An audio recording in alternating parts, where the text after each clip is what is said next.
Mackayla, big up. Yeah, How you doing? good. Everything good? Everything's airy. Everything's Love to hear nice. that. Love to hear that. All right, welcome to Too Much Information.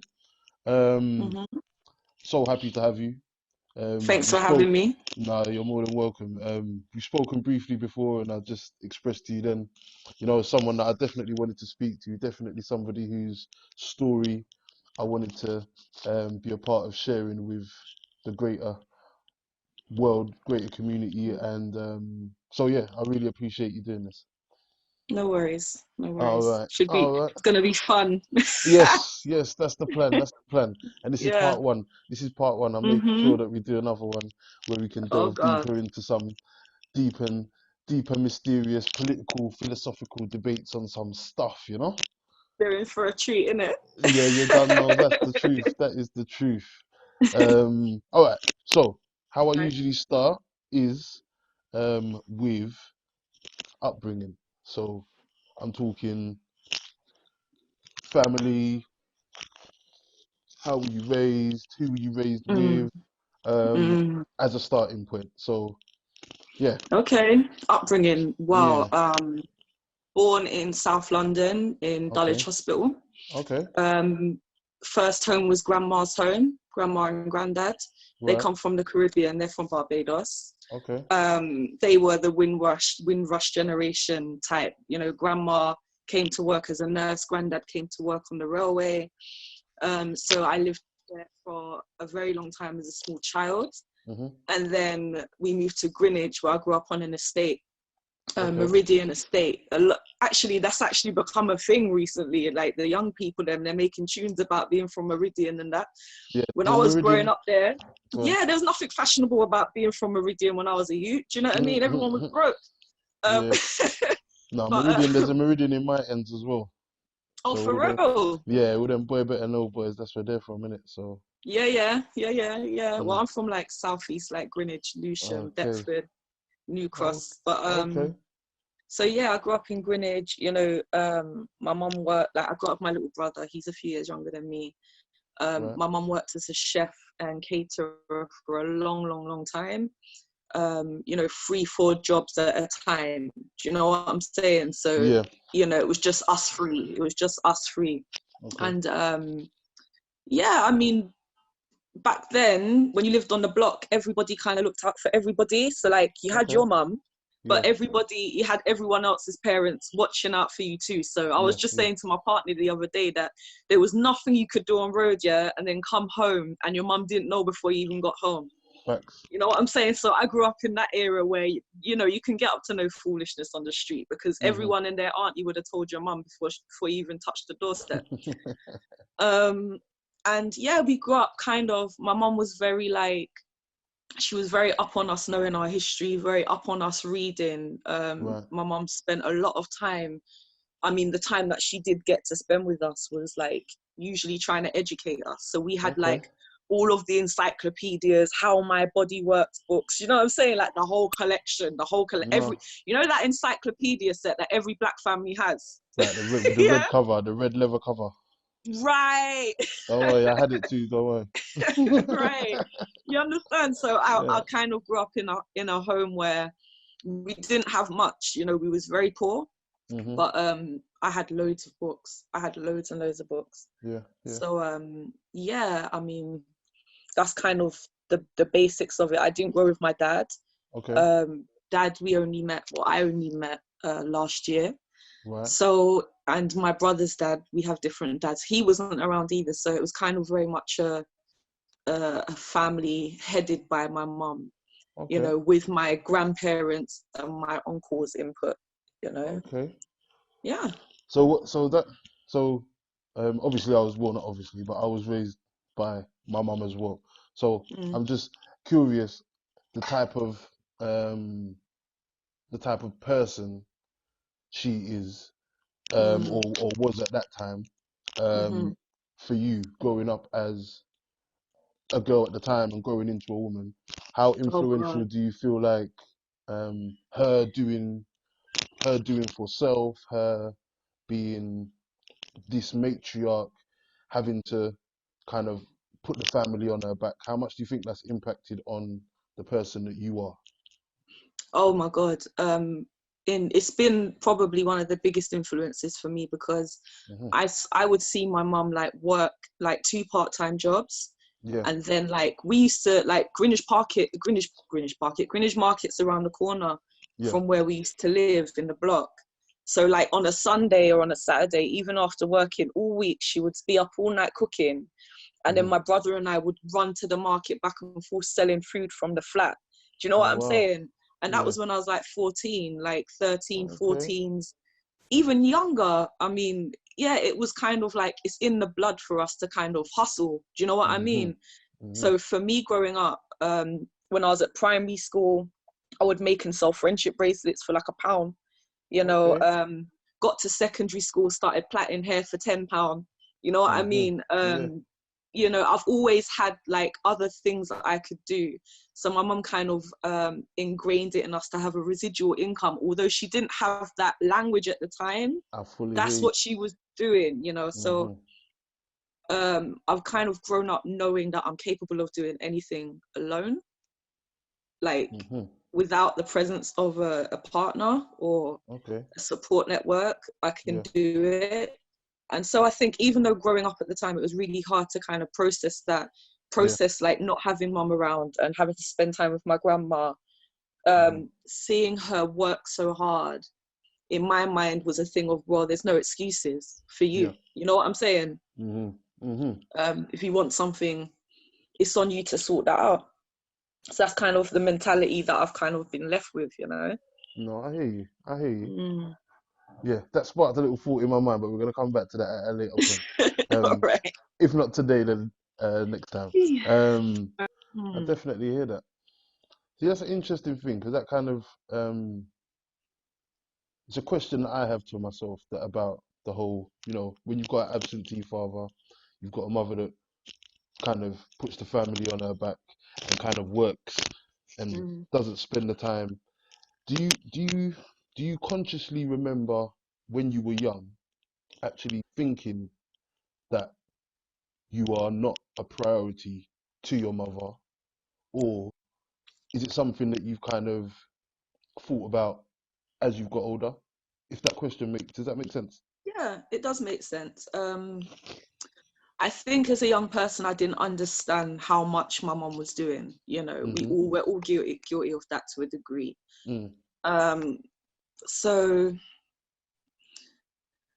yeah, I kind of did think like I didn't feel like she loved me as much because, you know, I've got a little brother, and I don't Mhm. know about you, but like I find that in a lot of West Indian families, the mothers tend to favor the sons, you understand?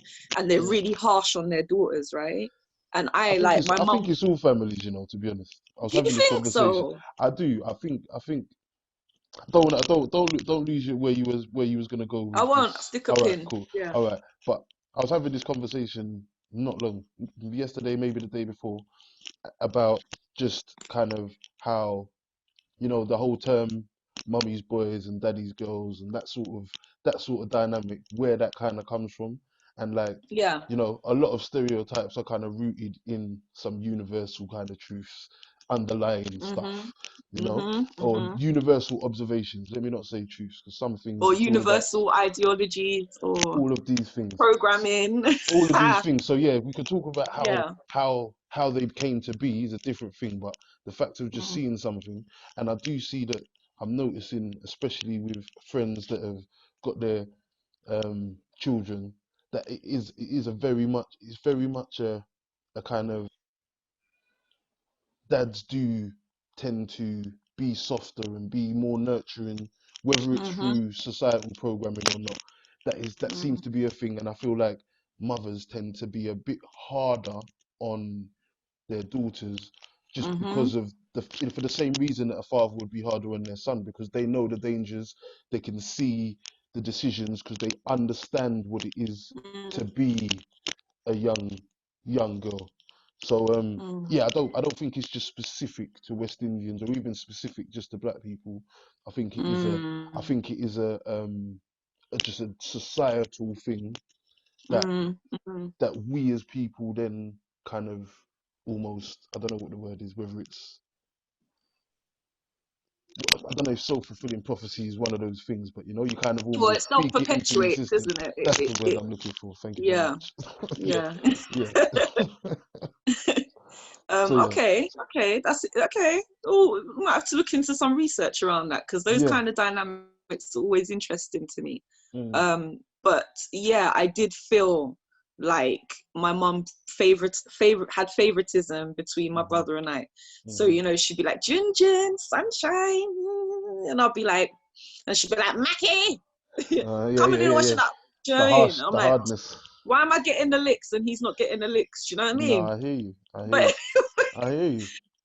Uh, um, yeah, I think that there was an element of, you know, feeling kind of rejected on multiple fronts mhm. that made me think, you know what, fuck it, like, what am I trying for? Do you know what I mean? I hear that. Mm, I do. mm, I definitely hear and identify with that emotion of feeling mm. like you almost can't do anything right.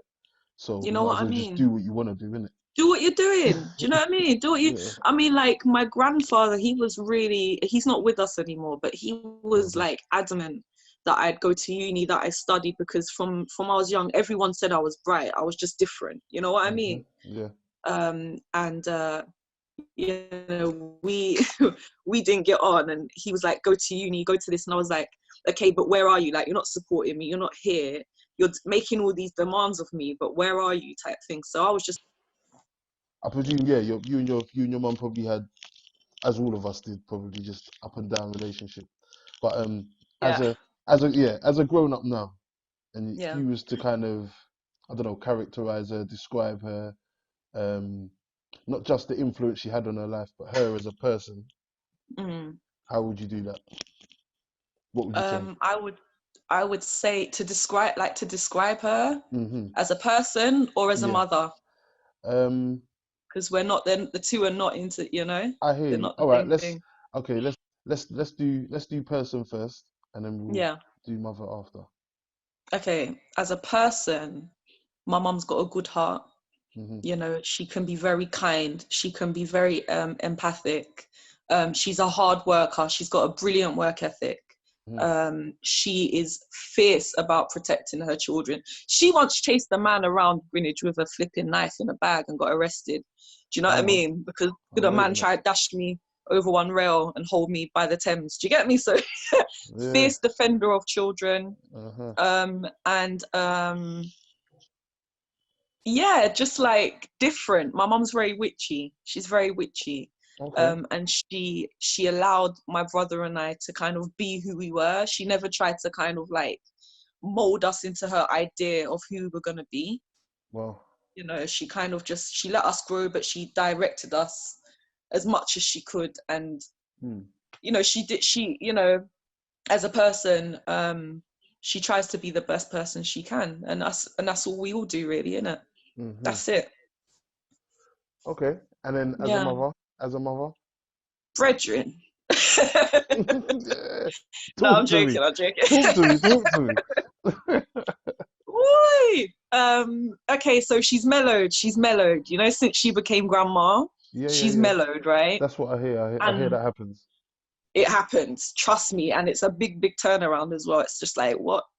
But as a mum, very much the disciplinarian, didn't take a bar of it from us. I mean, one look sideways and you felt the belt or the slipper, like Yeah. all of the classic tools of torture that we've all become accustomed to. Do To the you know what I tools of mean? torture, you know. Tools of torture, bruv. Do you know what I mean? Like, that belt buckle was hard. Yeah, yeah, Yo. yeah, yeah, yeah, yeah. But I I hear always you. preferred the slipper. Yeah. But To be oh fair, the slipper gosh. I held, I only got the slipper one time, and it gave me a black eye. Yo. Well, So I yeah. was, my mum was much more like, it was more whatever was close to hand kind of thing. Whatever she could grab in it. Yeah, Yeah. them one. Yeah, yeah. I didn't have that. My mum had a wooden spoon with our names on it. My name on one side, my brother's name on the other. You understand? That's militant, boy. No joking. Yeah, so my mum was militant. She That was sounds it. militant. That sounds She militant was, she still. was, she was. But there was things that were out of her control, Hmm. you know, that she couldn't have helped. Do you know what I mean? So like if you're working how many jobs, you can't constantly watch your children. It's just a fact, you know. And so, you know, but those weren't her shortcomings as far as I'm concerned. She wasn't an easy mum, Chooks. Like, I struggled with my mum. You know, I grew up for a long time feeling like she didn't love me or she didn't want me.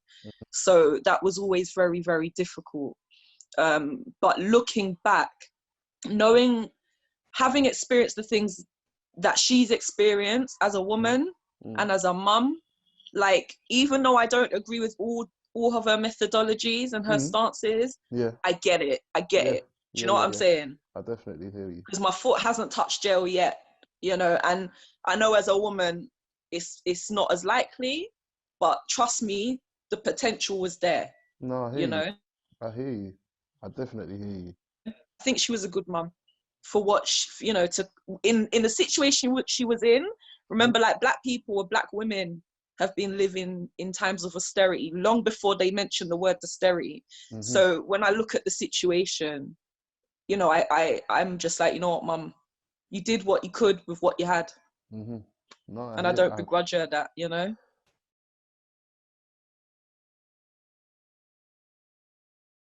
So, all right, so school.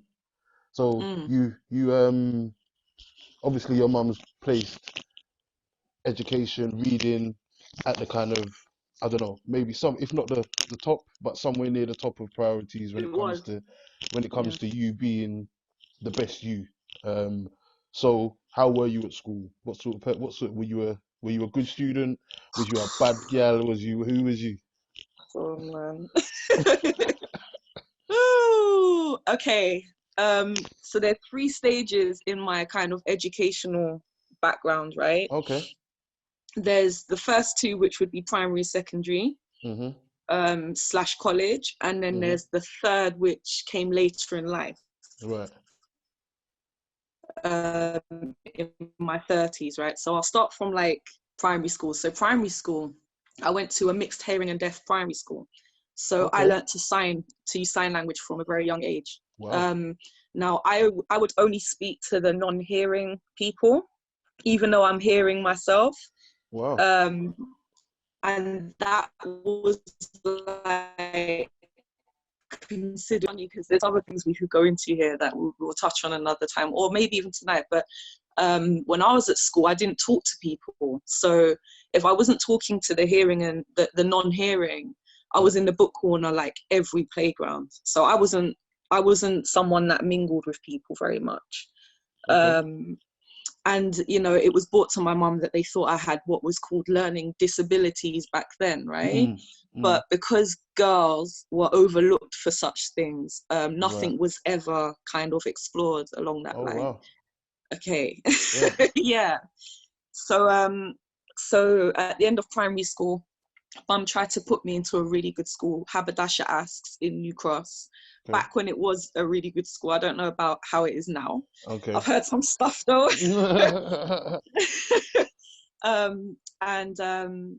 You had to sit an exam to get into that school back then, right? Right. And no one had gotten into that school from Meridian Primary School for 6 years, right?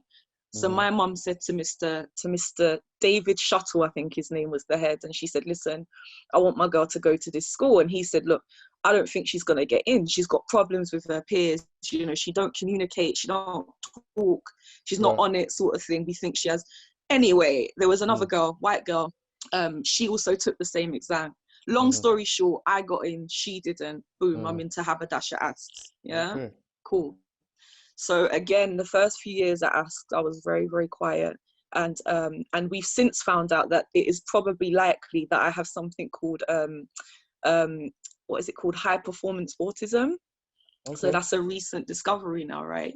So anyway, didn't talk. And then I realized that if I acted up, people would notice me. So I started acting up. And up until that point, my grades were like through the roof. I was doing very well. Right. And then they just came crashing down because I wanted to fit in, couldn't fit in. Yeah. Black girls didn't like me. It was an all-girls school, yeah? Okay. So the black girls didn't like me, the popular ones.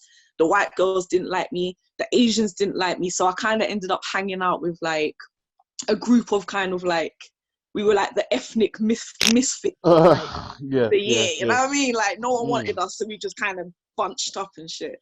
And then yeah. when I started getting a bit leery, you know, and started getting noticed, I started hanging out with more popular people. Okay. But wasn't coming to school, wasn't doing very well. Long story short, GCSEs, flunked them except for English and math, which I got A's and B's in. Okay. And Right. then bounced, decided to go to college, try and study a bit of law, bored the crap out of me. I was like, I want to make money. I've been poor my whole life. Screw this for a laugh. Let me go to work. So Okay. that's when my retail career started. Anyway, skip some years forward now. In 2012, I had my son.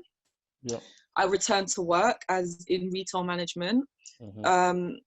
Noticed that every time I tried to apply for a more senior job, I couldn't get it, despite having had 13 years in retail management experience. Mm. And so I decided to go back and study. So in 2015, I did a diploma in medicine and medical biosciences at City and Islington College. Right. Passed that. Right. Went and applied for to do a degree at uni. So I went to UEL, you know, the University of East Mm-hmm. London. Yeah. Studied public health and health promotion there. Mm-hmm. Graduated with a first. Wow.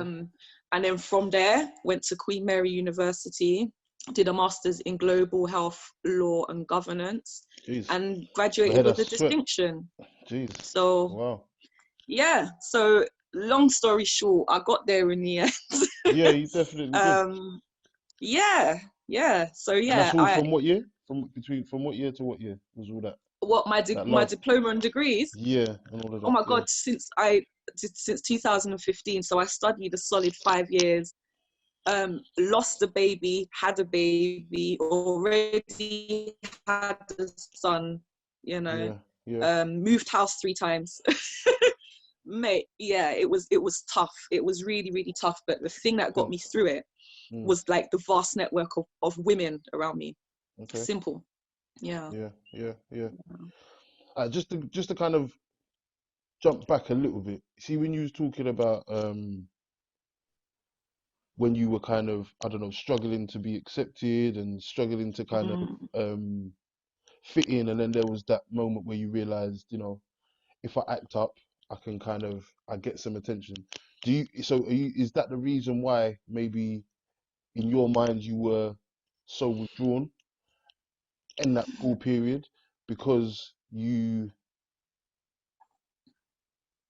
didn't either you didn't feel accepted or you didn't know how to kind of navigate those social situations, or was it Uh, more them kind of just, I don't know, not liking you for whatever reason? I think it was a bit of both. And I Okay. think there's a third factor in there, in Right. that I wasn't I wasn't a child that went to people's houses. Do you know what I mean? So I was very kind of, even though I had my block and my estate and I knew it like inside out, in Mm. terms of, you know, being around people that outside of those circles, Mm-hmm. I didn't have that, you know what, Right. or Yeah. what that was, because I didn't talk to people at primary school. So I just continued that into secondary. Right. So I think it's all three. I think it's wanting to be accepted. And the thing about asks was that a lot of the people that went to that school were very, very wealthy. You know, they had Okay. dough. I was Mm-hmm. coming in like hand-me-downs, bruv. Do you know what I'm Yeah, saying? yeah, yeah, yeah, yeah. No, I hear you. like everyone's wearing nice trainers. I'm wearing like some Deptford Market trainers. Do you know what I mean? So Mm-hmm. like, Yeah. so there was So also that as well. Like everyone that easy has to feel money, less than. Yeah, true. yeah, like people that have money know when you're broke pocket in it. So, Definitely. and they see it. You know what I mean? Mm-hmm. So I think that didn't help. I think because of my appearance, you know, I think it made people unsure of how to gauge me and where to place me. Because, you know, people Okay. like to put people in Yeah. boxes. Yeah. Yeah. Yeah. Like Yeah. I couldn't kind of fit into a box. Do you know what I mean? Definitely hear that. Um, so yeah, I think that's kind of, I think the acting up kind of thing, it Mm. seemed to work for other people, innit? So, Mm. and I was like, well, my mum's, in my mind at that time, I was like, my mum doesn't care because she's always working, Mm-hmm. right? My dad, I've not met. So that's kind of gone out the window. And yeah, in terms of friends, everyone's just doing what they're doing, you know. And you got to remember, a lot of my friends are from the block, so they're not in the same space academically, you know what I mean?